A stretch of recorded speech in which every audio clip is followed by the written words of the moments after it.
Hi, welcome to another episode of You Didn't Get the Memo. I'm your host, Gloria Bailey Ray. I want to start by wishing all of you a happy new year. And I'd like to thank all of you for tuning in. As usual, always a great episode. Today, we have Dr. Moshe Lewis, who to me has been a fixture on this show, spreading and providing information from everything from A to Z. And our whole focus has been around what's been going on with COVID. So we're going to be discussing the 2 vaccines that are available right now for treating COVID. We're going to be talking about kind of the pros and cons. Been hearing a lot about herd immunity, and also we're going to talk about mRNA, and that's something probably some of you are like, what is that? And so I just want you guys to tune in. Thank you guys for hanging in there. Dr. Lewis, I want to thank you so much for joining us. Happy New Year to you. Yeah, happy. All right, so we're going to jump right in. We'll get started. We have people who have questions. Hopefully we'll have answers. And I just want to remind the viewers that you can put your comments in the comment section. We will do our very best to get to all of them. And if we don't, I can assure you that we're really good, and Dr. Lewis is on it about responding to whatever your questions were. So not putting you on the spot, but that's the real deal. So let's just start with, first of all, just talking about updating. There are 2 vaccines that have been approved for COVID-19. And of course, the concern is, which we're going to get into, people are saying, is it safe? Is it not safe? They rushed it too quick. So let's just quickly first of all, run through the pros. The first vaccine that was approved was by Pfizer. So if you can give us some pros and cons to that, and then from there, we'll go to Moderna. But, just give us your thoughts about that, please. Sure, no problem. Both of these vaccines are very, very similar, and we really do like and endorse them for a few reasons. First is the fact that we don't have any treatment, and that does have to be kept in mind. So we have 2 main populations right now that can get it that are at risk: people that are in nursing homes. And one statistic, and I don't want to put out too many today, but 40% of the people who have died live in nursing homes. So many of us have a family or an extended relative or somebody that we know of, and that population is at tremendous risk. And we know that it's not very easy for them to come home, and one can't be sure they would be any safer. So the vaccines really help that population to ideally build up an immunity before they would get sick, because so many have a chance of not making it. And then that second population is obviously the hospital workers. And I think that's much more obvious to everybody. They're on the front lines. I have several colleagues who've gotten COVID. They are pulled out for weeks and sometimes even a month at a time, which then leads to various shortages. They shouldn't go to work sick. Sad true, some have because they hadn't been tested yet, or they didn't know, or they thought the test would be negative. So there's no question that without a treatment, we need to be able to do something for these 2 very high-risk populations. That said, at the end of the day, the 2 vaccinations, we can really cover it quickly, are very similar. They both have more than 90% benefit. Again, they basically take some of the protein from the virus and allow people to build up their immune system. And keeping it very simple, we do not so far see any major safety risks. If we flip quickly to the cons, it's 2 shots, so that's an issue. Storing it, because at least for the Pfizer vaccine, it's got to be kept at a very, very low temperature. That's not something that was easy to create in a lot of settings, so mostly hospitals have it available, or big medical centers. Obviously, some of the pharmacy chains now are also getting it available. So those are really the disadvantages. It's not so much it being a bad vaccine. It's more that, yes, is it possible you could still get this despite the vaccine? Yes, that would probably be the disadvantage. There's no guarantee, no different than any other vaccines that are out there. So keeping it simple, those are the take homes. Okay, so going back to something that you were saying about the cold storage, that's a really big thing. And that's Pfizer's vaccine, because that's not something people will walk around, like you said, big institutions. They have cold storage. But when we look at the pros or cons versus Moderna, which is it's refrigerated. It's just like a Oh, regular flu vaccine. right. And so I just wanted to clear that up because people are concerned as it relates to, okay, Pfizer vaccine, cold storage, and both you have to be given 2 doses, right? Right, exactly. So that's So, a big piece. It's going to take time to get everybody both doses. mhm, yeah, which leads us into, and we'll come back to this, but one of the things that's been in the news lately is people who originally received the initial dose of vaccine from Pfizer, and now it's been said, well, that's not available, so you can get Moderna. That's Right. also causing great alarm and concern because people saying, well, wait a minute, 2 different companies, 2 different vaccines. Right. So what do you say when a patient comes in and you say, Miss Jones, Right. you got Pfizer before, but I'm Right. going to give you Moderna. So how do you explain that to your patients? Sure, with a lot of prayer and hope that patients don't get too stressed out about the differences. And I think we could pick on, toothpaste as an example. There are many similarities between 2 different types. They are both effective at being able to do the job. Some people have preferences. This one may have, a little bit more less sugar and more baking soda and things of that nature. But if we pick the exact same ingredients in both products, we don't really find a major difference. And there's no question. We're not going to get into politics today. There's places and forums to do that. There have been many missteps, and this obviously is one. In a dream, these would have been available more widely and more consistently. We would have the Moderna vaccine available a little bit earlier. There was a delay in that process in terms of getting it approved, so it came out a little bit down the road. And of course, we knew once it got approved, it would have a faster uptake because the cold storage was going to be a barrier with the Pfizer.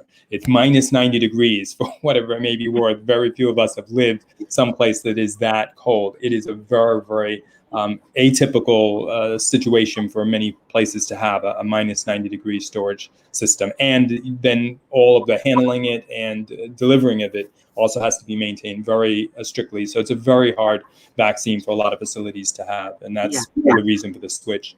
Yeah, and that was one of the questions that has already come in was, could you mix? So hopefully we answered that particular question for you. But one of the things that I think a lot of our viewers aren't aware of is when we talk about mRNA, right? So Yeah. people say, what is that? So messenger ribonucleic acid, I think I got that right, but for short, mRNA, right? Yeah. And it's something that has been around for years. So can you just let's say encapsulate that Reader's Digest version as to what that is and why it's important, because it was used in basically making both of those vaccines. Right. So keeping it simple, we all know about sex. We're all adults here. You're essentially taking a key protein from the virus and you're injecting it and giving it to people so that their immune system can become aware of what it is they need to attack and build up an immune response to. So just like sort of transferring a DNA, one can build up an entire human being. In this case, transferring over just a little bit of a messenger RNA from the virus, just a little bit of the key coding elements to how the virus is made, our immune system can be ramped up and be able to attack it. So that's really it in a nutshell. Okay. So basically, I guess if we were going to say mRNA, like you said, is just as important as DNA. Right. That's the bottom line. And so understanding that gene sequencing and what happens, that's key. But we got another question real quickly. So if you don't get the second dose, then Right. does the efficacy drop from 95% to half of that? So that's a good question. There's something for us to really figure out. It's not, I don't think people are 100% sure what that number is in terms of not getting the second dose. Obviously, people are strongly encouraged to do it. Those that are in nursing home population are going to. Obviously, most healthcare workers will, but we do know that circumstances may happen where someone either becomes very afraid to proceed because maybe they got ill or they start having some reaction, and then that makes them, anaphylactic. So they're very concerned that I wouldn't be stressed out if I hadn't had the vaccination. I don't want to do anymore. Some is better than none, for sure. But in our dreams, we think that most people that commit, certainly this first round of people that are getting it, will get that second. And we don't encourage people to only do part of the process. Okay. All right. So you talked about the EpiPen. One of the questions is, have they resolved the issues of people with severe allergies, such as people that are carrying an EpiPen, because they're wondering, is it safe to get vaccinated? And I hear, we cover a large area. We got people in Hotlanta that Right. saying, yeah, I mean, they're watching the show and their thing is, hey, look, my doctor gave me an EpiPen. Right. So that's a big concern for them. And I think that that's fair. So what are Right. your thoughts on that? Right. So it's true that hasn't been resolved yet. We're all looking forward to the next set of vaccines that come out that get approved later this spring. We're probably predicting a late February, Johnson & Johnson, amongst other companies. And we're hoping that with a little bit more testing and a little bit more information feedback from these first sets of people that are getting it, that some of those details may be worked out. But right now, there is a concern that if you have significant allergies, if you had severe responses to either vaccinations or injections or blood draws before, be it anaphylaxis, be it that you get allergic reactions and things of that nature, that you may really need to sort of hold off. And again, there are certainly going to be some healthcare workers for other reasons that may choose to not have the vaccination. A question from one of the viewers is that she's 69-year-old female who has had COVID. Should Right. she get the vaccine? Right. We think that someone just based in that age category and who's already had COVID is considered more than high risk, in this case, times two. So we have an older individual, we know we're worried about people over 55, and we have someone who already had that. The only missing piece would be, could the prior COVID exposure be protective?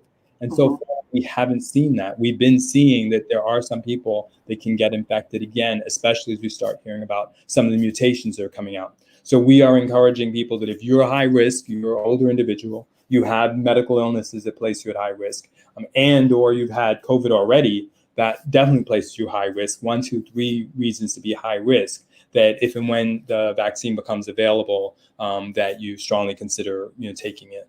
And again, I say become available, meaning that it's not as available for the lay public right now as it is for the first two groups we mentioned. Yeah. Okay. So, Dr. Lewis, let me just push back because these questions started coming in. I'm like, okay, we hadn't even got to some of the basic things, but this is great. I really appreciate it. So,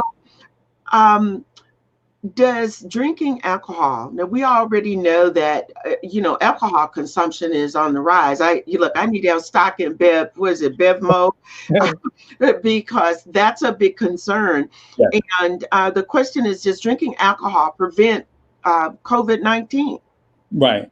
So I always tell people, let's keep it tight and do it right. You know good and well that at there was a time to really be more frugal with drinking, with smoking, any of these vices, not even eating healthy. I tell people it's no joke. If you want to get in debate about where the virus came from or what the ultimate plans are or whether or not you'll have a vaccination, by all means. But please at least take care of yourself and be wise to that. This is something that is problematic. It's something that's dangerous and it's something that's deadly. If I knew that there was a sniper, available on the loose, so to speak, who was killing on average 1,000 to 2,000 people in my state, every week, I might, and I was told you really need to stay in, especially from certain areas. I, could say, well, I've got to go to work, I've got to do this, I got to do that, and those are real things. But I would really obviously limit anything that's high risk, like going to Bevmore to go get some more alcohol. I'm sure it can be delivered probably at this point. But the idea being that, what are we doing? We're medicating anxieties, we're medicating fears, and we don't do so good at really limiting ourselves as a society in any way, and as individuals in particular.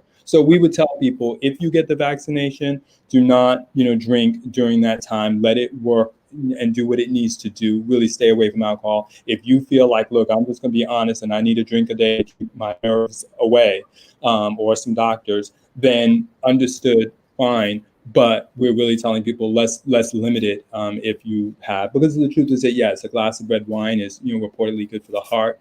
Some people argue maybe even 2. But beyond that, we're really talking about more excessive drinking, where people are self-medicating other problems. So Right. It doesn't mix and match. It's not a good idea if you're on antibiotics. It's not a good idea if you're sick. It's not a good idea if you're at risk for getting sick. And it's certainly not a good idea if you're getting a vaccination, about to, or just had one. Okay. All right. A couple other questions that I'm going to encompass these two together. The first one is if this vaccine covers the new strain, because we know that there's been a new strain out there that's mutated, and if you have sickle cell, this person was told by their doctor not to get the vaccine, and they're asking just, what do you think? Sure. So first question, which is relatively easy. No, it doesn't cover the new strain. This information started, coming out sort of around October and was, more confirmed, at least in the US, just literally in the last few weeks. By that point, this vaccine was already being produced. As many of you all know, if you follow the news very closely, many of these companies had already prepped up the drug in anticipation of the fact that it would be approved. So there was no time to sort of go back and add anything in, or any elements of a new strain, which is a whole nother process. In addition, obviously, those numbers are relatively smaller now. They certainly could grow, but there's a lot of figuring out what does the mutation mean and what do the variant strains interpret into when it comes to making a vaccine. So bottom line, still a lot to be figured out. And so no real protection from any new strain. With respect to your second question, oh my gosh, you got to remind me now. Yeah, she says that she has sickle cell anemia, and right, got it. So I want to know your opinion about that. It's a challenge. In some ways, right now, obviously, most patients don't have access technically. Like as we stand today, early January, and the vaccine's only been out a few days in one case, and maybe a couple of weeks for Pfizer. The average patient doesn't have easy access. Clearly, if your doctor is the one that would provide that, be it a hematologist or a primary care doctor, and they don't want to, that's a challenge. If you're not at a hematologist, yes, I would ask your doctor to make a referral to a hematologist who will be more familiar with lots of blood type of diseases and patients, and trying to assess that risk, because I do think that person is more specialized. That said, I always feel that patients do have to assess their risk. If they know that I'm an essential worker, I'm out on the front lines all the time at a store, this or that, I have to take care of elderly people, children, what have you. The sickle cell in of itself, so far as we see, is not a very high risk factor. It essentially means that in certain oxygen deprived states, or if somebody has crises, that their blood flow and things like that can get stuck in their vessels. And this is much more of a respiratory than it is a blood-ish type of disease, as relates specifically to sickle cell. There are some blood complications, but we won't get into that. So all that to say that I personally don't think that it carries the same type of risk that it might for some other patients. And I'd be comfortable giving it to most patients who have a sickle cell and want to have it, especially if they're high risk, they're older, they work in settings where they can be exposed very highly to the public. But that said, if you can see a hematologist to sort of have their support, I always think that that's helpful. No disrespect to your doc, but hematologists are going to be faced with this for almost all of their patients, are going to be at higher risk of potential limitation in getting the vaccine. Okay, all right. So, Dr. Lewis, we're going to just take a quick break, and when we return, one of the questions that has come up is about the newer vaccines that are coming on the horizon, and also just some other things that we want to cover. So I'm going to say, don't go anywhere, you guys that are tuned in, and Dr. Lewis will be right back, okay? Because the fight isn't over yet. You will see me choose to protect my community by wearing a face cover. And even with my face covered, you will see me. As a son. As a man with a never quit attitude. As a fighter for change. Join me in wearing a face cover. To help stop the spread of the coronavirus. Because this is one small act of kindness that has the power to make a big difference. I work out every day. COVID won't kill me. I'm 24. COVID won't kill me. I have antibodies. COVID won't kill me. It's been a long week. COVID won't kill me. I'm 25. COVID won't kill me. I'm partying outside. COVID won't kill me. I don't need to wear a mask around my friends. COVID won't kill me. I'm 23. COVID won't kill me. If I haven't gotten it yet, COVID won't kill me. I'm young. COVID won't kill me. Famous last words. Don't let them be yours. Socially distance. Mask up, America.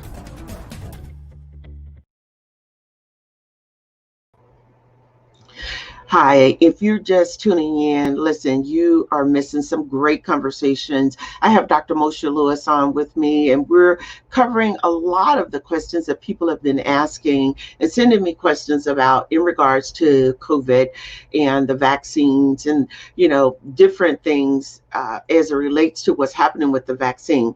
So before we went to break, one of the questions that came up that I wanted to just share with Dr. Lewis is we're talking about the newer or other vaccines that are supposedly on the horizons. One in particular is AstraZeneca. So people are just seeking updates in regards to any of the newer vaccines that are slated to come out or that are being worked on.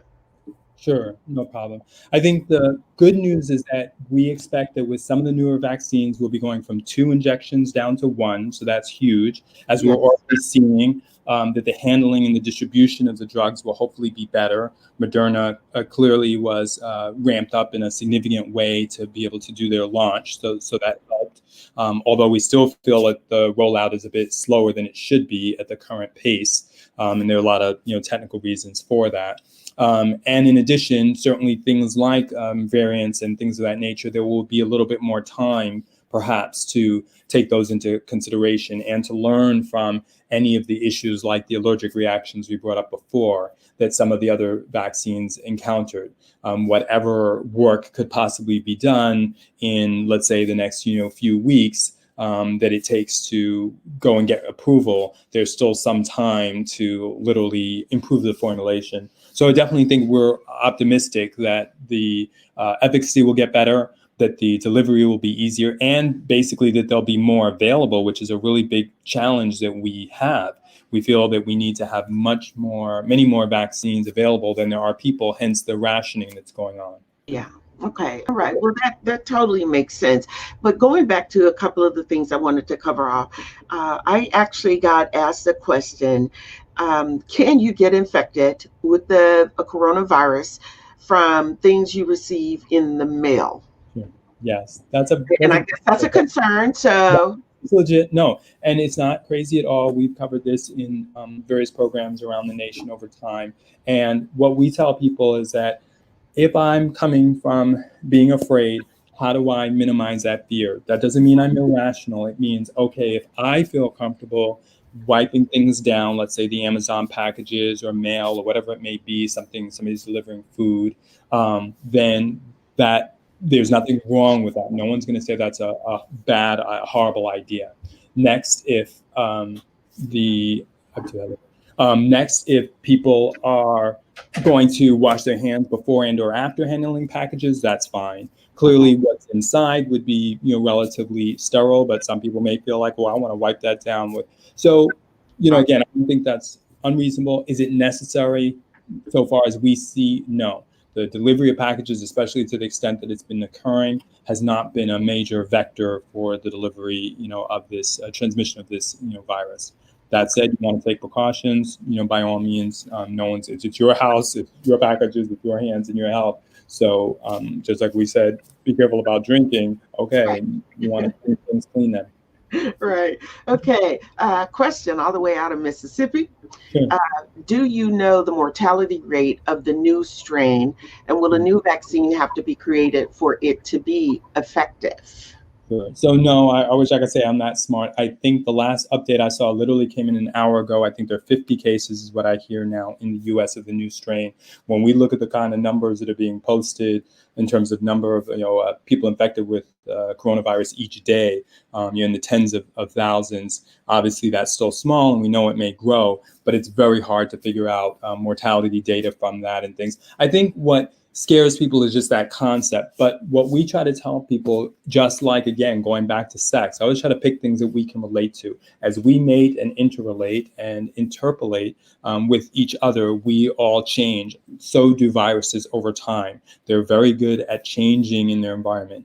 Usually it is not such a dangerous adaptation, that it's something that is super deadly, but obviously something that's got to be watched. The virus itself, as it stands, is already quite dangerous, as we've seen. If we look at countries even outside the U.S., it definitely needs to be contained. So does that mean that we should then be a little bit more cautious and be more aware of some of the things that everybody's been talking about through the commercials today and overall in the last few months, the masks, the social distancing? Yes. So I think that when people are having to vote or decide about a school being opened or going back to a Disney theater or attending a football game or going to a private party that only you know the people that are there, that is the time to go, okay, I was concerned about the intensity of this new mutant. I'm concerned that this virus is changing.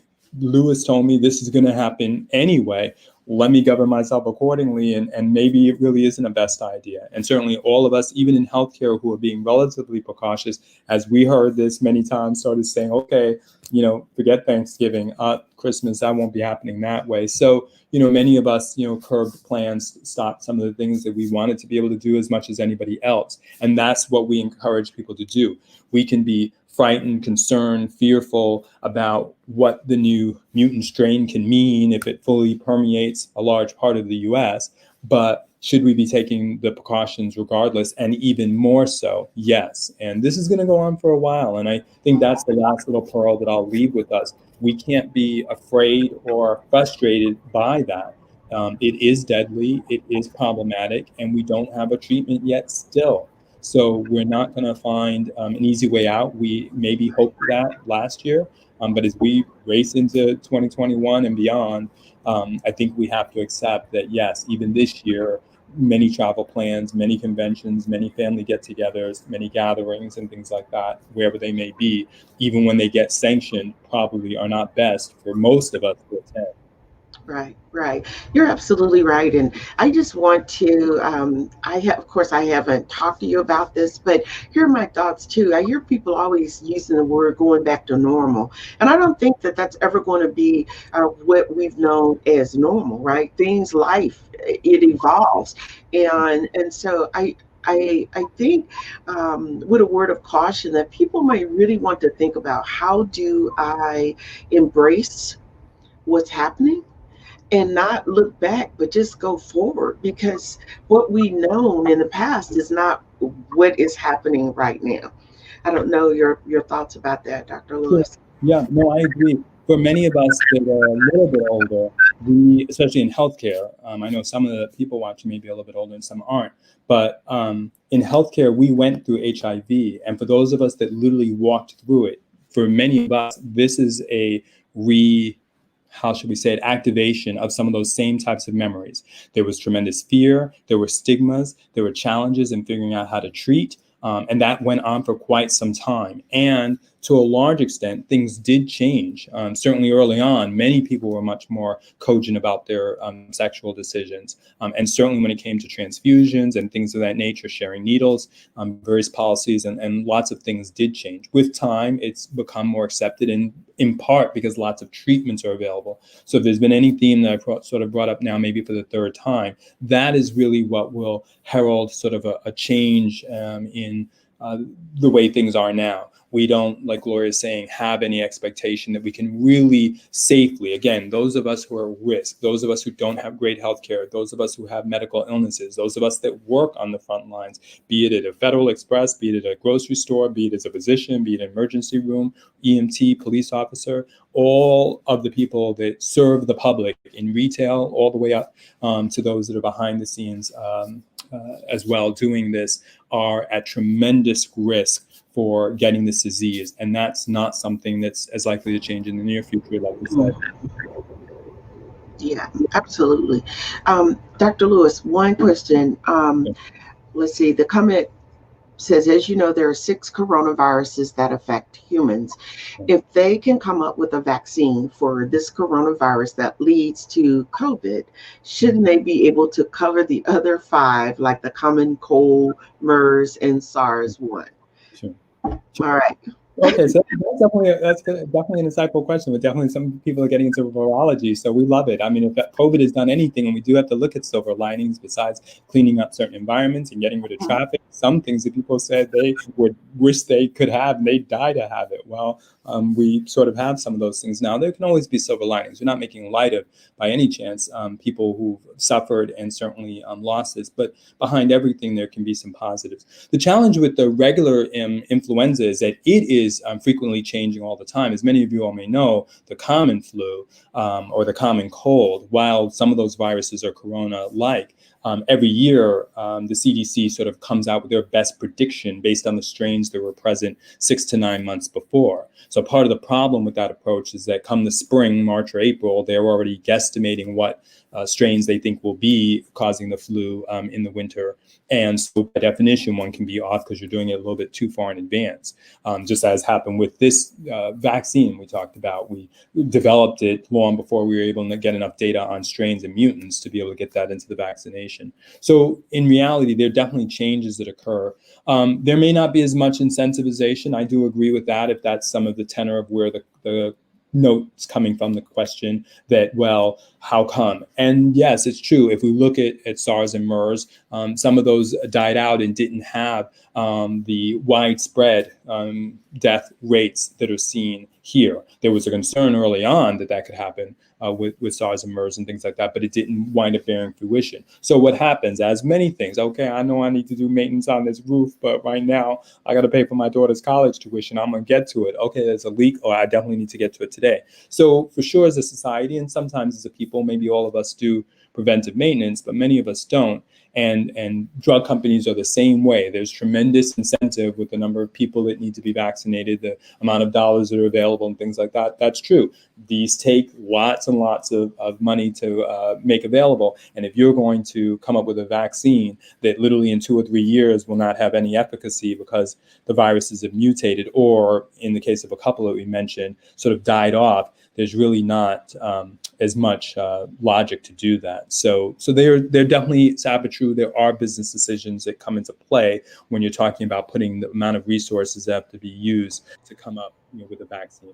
So that creates a huge piece of that. And while influenza and the flu in general are pretty deadly, the exact strain isn't quite as easy as it's saying, oh, it's a coronavirus, we can come up with a vaccine for it. Mm-hmm. All right. Next question. Any thoughts to the requirements being proposed to having a vaccination passport that people may need to go shopping, attend live events, movies, etc.? I'm just like, my head's like that. So that's another question that's being posed. Yes, and it's an excellent question. And again, we're not going to come from a spirit of fear. If those are types of things that are important to one, whether it be traveling overseas or whatnot, sad but true, this is where statements, and again, we won't get too into politics, but saying things like it's a badge of honor to have the kind of numbers we have, no, it's a badge of a disaster. The way the rest of the world looks at the US is we don't mind doing business with you, but we'd rather do it over a telephone or a computer. Don't come here to visit or otherwise. Obviously tourist dollars are one thing, but countries are really scared when they look at the kind of numbers that are mounted here in so many parts of the country as well, when it relates to the real business of bringing infection over. And sad but true, we would be no different. We would be very concerned, as we do at customs, for quarantining for certain animals that are being brought in, produce and so forth and so on. So while it'll be certainly more than a major inconvenience for people to have to get a vaccination to do some fun activities, we don't think that will happen in the certain short term. But yes, it is very likely that as relates to travel internationally, that many countries are going to expect that US citizens in particular are vaccinated beforehand. And sad but true, I don't think one could really blame them if you're thinking about an infection control perspective and you're thinking about your country. Would it be appropriate to allow US citizens willy-nilly to come to visit for whatever reason, no matter how much they're spending? Right, absolutely. Let's get to one of the questions that we jumped into all of this mRNA, but talk about herd immunity. Early on with COVID, you were hearing POTUS kind of talking about herd immunity and all of these other things. Right. And so the question has come up, people want to know, first of all, what is herd immunity? That's the first thing. And how does herd immunity actually happen? So can we kind of put some arms around that, please? Right. And this has come up a lot. And like you said, it probably wasn't best thrown out to the public domain as soon as it was, because it makes people think we can achieve something that we haven't achieved in some respects. So we'll start with the kids. Most children, and it's been shocking, certainly, I think almost every doctor would have to admit to us that kids, pretty much, for the most part, there have been a few outbreaks here and there and some pediatric variants, a multi-system complex that's out. But for the most part, children have not been vulnerable to catching COVID in such a way that they get a severe illness, intubations, hospitalizations, ICU admissions, and death. We're not seeing the morbidity and we're not seeing the death that we're seeing with the elderly, which is typically often what occurs with flus and illnesses overall. The children are more susceptible. So in some way, they have developed a herd immunity. As we move to the 20 and 30-year-olds, we also see some of the same type of thing.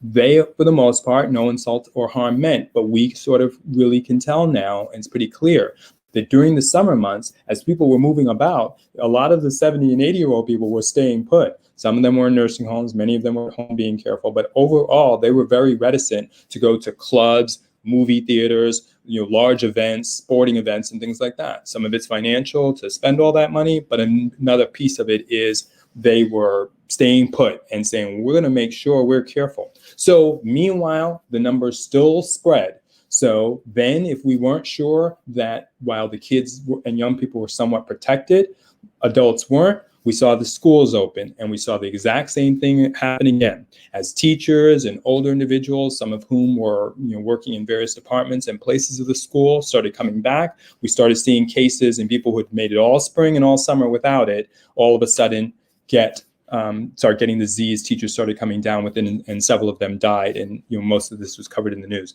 So the point being that the young people are protected for the most part, and we'll sort of say under 30.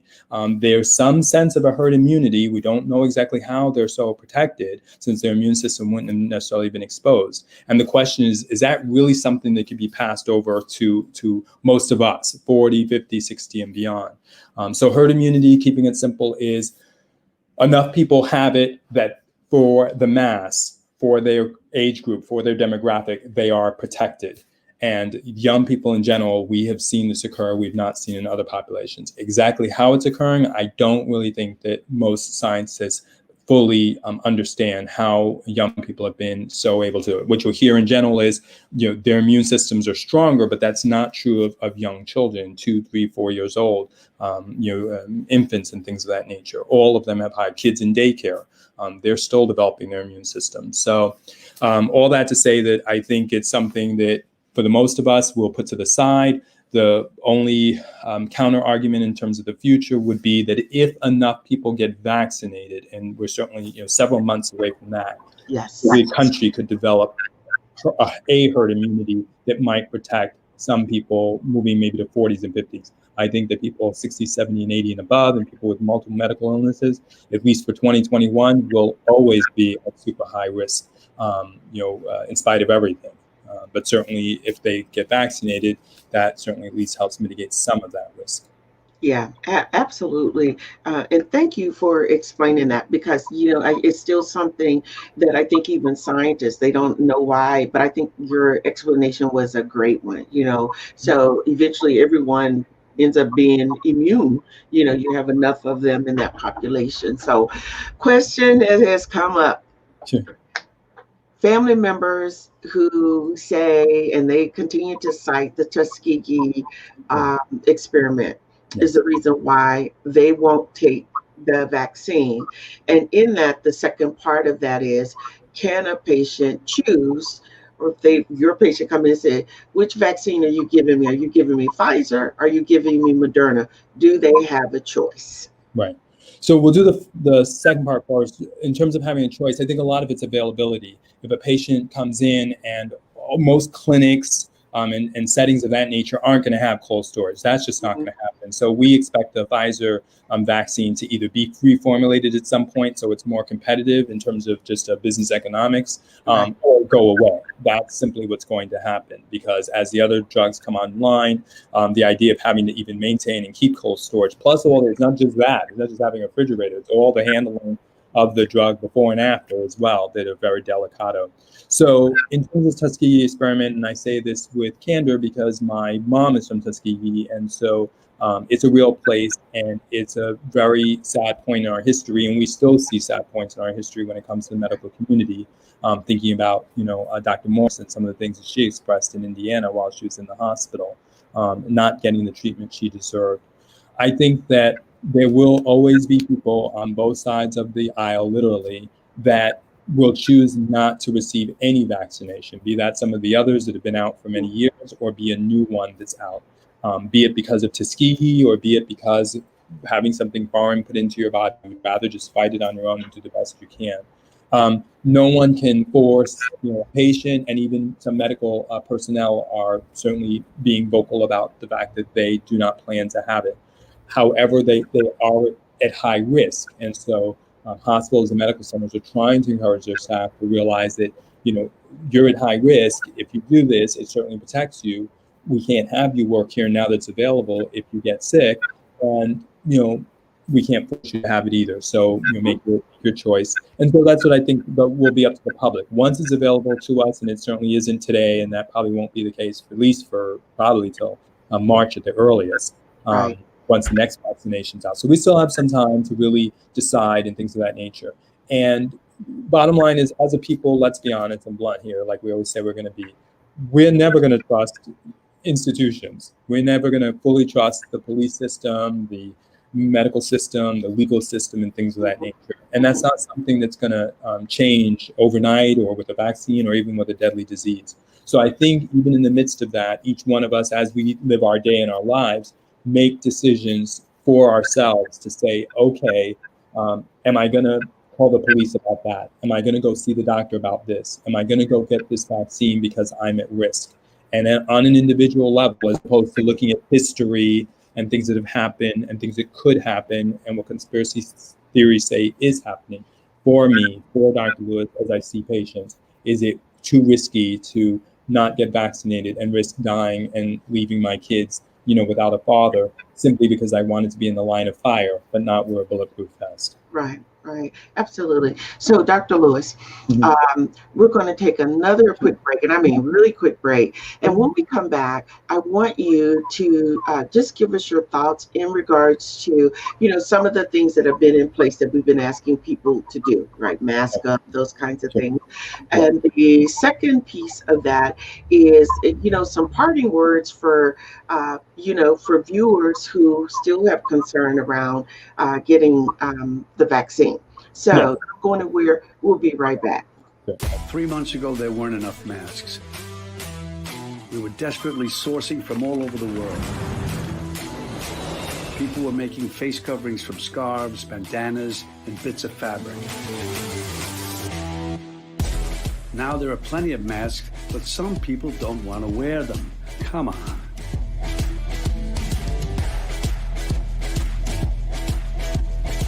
Mask up, America.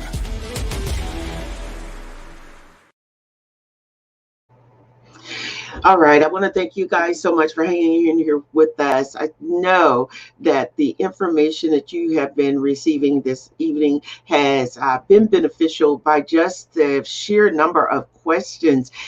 Before we went to break, and as we close out this particular episode, I asked Dr. Lewis to come back and give us his thoughts or some parting words in regards to, just taking care of ourselves around coronavirus. We're still in a pandemic. This is still very, very real. But before I do that, Dr. Lewis, I'm just going to share with you one last question that one of the viewers asked about if the side effects are any more dangerous for those who are special needs. That's a great question. Or have developmental disabilities. Okay. So that's a very good question. So no, so far as we can tell, their illnesses, and my brother has Down syndrome and severe Downs, not some milder case. They do not have a more immunocompromised system per se. And so, no, I think that they might be a high-risk population if they're going, let's say, to a daycare or adult daycare or other daycare settings where lots of kids are around, who might be exposed to their family members and then bring things together, as happens in daycare settings. Some people call them petri dishes because of that. So, no, I think that there will be a time where other high-risk populations are recommended to get the vaccinations, and I might expect that one of those might be that group. But in terms of the highest risk, no, it really is still age and chronic illness dependent. Okay. All right. Thank you. So, parting thoughts, words for our viewers as it relates to this pandemic that we are still in. And now that we have some tools, whether people accept them, embrace them or not, to be able to work with. I'd like for you to just share your thoughts, some parting thoughts, and we'll come back and close out. Sure. Well, we're not trying to make this closing segment be something over religious, but many of us do have a background that comes from the church or a strong spiritual center, wherever that may be. In those bodies of faith, many of us learn about the concepts of marching on, hanging on, staying, for the ride, and realizing that the journey is long and that life itself is a marathon. So with that, I use that as a foundation with respect to working with my patients when it comes to thinking about COVID. This is not an easy type of race. Many of us, of course, would love to be able to go to some of the things, the family events and gatherings and maybe social settings that we're very used to spending time in. Conversely, I think that COVID has sort of taught us that while family is certainly very, very important, our health probably has the greatest importance, and really kind of working on ourselves, really having some more time to learn something new, take up something new, call somebody on the phone, do a Zoom conference, whatever it may be. And in terms of really getting together in some of these social settings, it simply isn't safe. With that in mind, we know that once the springtime comes and beaches open and parks are fully in swing and things of that nature, some of this precaution may be tossed to the side. But you, at least I say, because I'll be doing the same, you be careful. You assess your risk and think twice. Okay, is it really that important? There are so many people that went to a rally or went to an event or even went to a funeral, which certainly isn't something that is a selfish thing to do, and found themselves sick. All of us have at least heard of one, if not several people that were at some event that seemed so benign, so innocuous, so small, and yet several people got sick, everybody got sick, one person got sick, somebody died, somebody wound up in the hospital. I can certainly name 3 events that happened to friends and family members with in the last few weeks. So it certainly gives you a moment for pause. Get with your spiritual power, your higher center of calmness, and really say, okay, is it really too much to wear a mask? Is it really too much for me to be careful about having my grandson come and visit me, going over to so-and-so's house, being out and about, at the club, trying to get to the bowling league, the casino, things of that nature. And again, I'm not trivializing the importance of getting out and being social. We are social creatures. We need to go to church. We need to go to the parks. We need to be out and about. We need to enjoy ourselves and have some form of entertainment to offset the stresses of life. But we have to be careful about where some of those places may be, the distance that we keep from people, and certainly wearing a mask. Again, I don't think it's too much to ask. The last little piece on that, which is pretty obvious, is washing your hands more often and trying to eat healthy. And we kind of brought up at the beginning, staying away from things that are a little bit dangerous, to say the least, smoking and drinking to excess. These are things that place our health at risk no matter what is going on, and certainly at this time, if not more than others. So again, we love you guys and want you to take care of yourselves, literally. All right. Well, Thank you, Dr. Lewis, so much for joining me today. I want to remind all of you guys to be sure and join me every Tuesday. We're normally on every Tuesday at 5 p.m. Pacific for always another great episode of You Didn't Get the Memo. I'm going to ask that you follow me on YouTube, Facebook, Twitter, Instagram.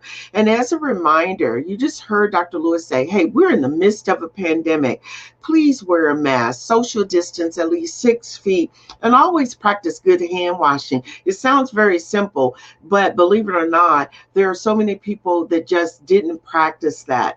I want you to remember this, that the quality of your life is determined by the decisions that you make. Until next week, I'm going to ask that you be well. I'm Gloria Bailey Ray, your host. I wish you peace and blessings.